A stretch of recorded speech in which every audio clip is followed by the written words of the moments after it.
Okay, good evening mga idol. So, mabilisan lang.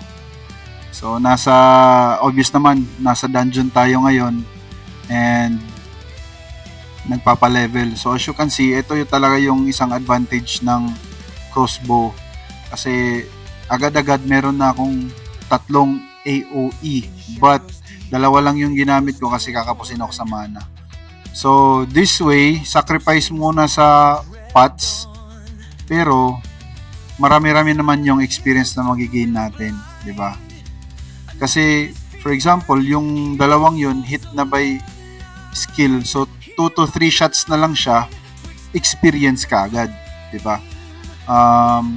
And also, ginamitan natin siya ng, ewan ko kung magre-reflect dito. Hindi siya nagre-reflect. Yun. Or Shining Orpheus Blessing. Gusto gumamit tayo ng Shining Orpheus Blessing. Marami pa naman tayong reserva. Meron pa tayong 29 na Orpheus Blessing.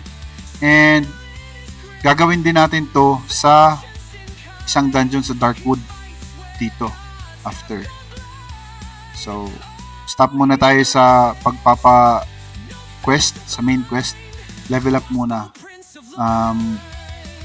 Kasi itong the outcome of the unrequited love, makunat siya eh, hindi ko kaya.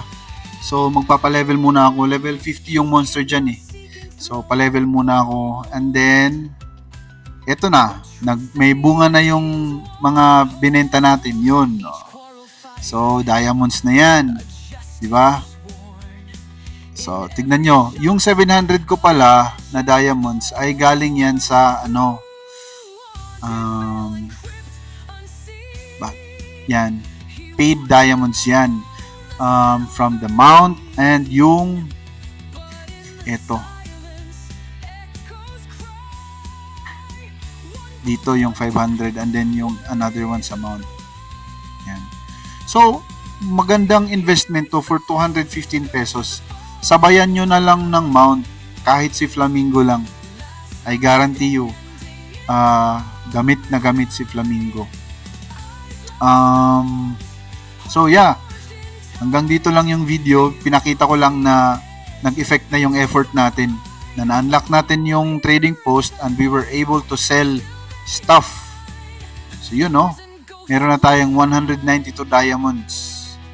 So gagawin ko dito, ika-cancel ko and then ibebenta ko 1 diamond cheaper para ako yung mauna. Yan, so ganyan. 23. Benta natin 23. Ito 16. And ito 29. Alright?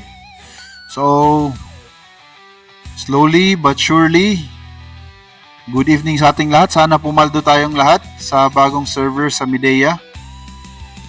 Keep grinding.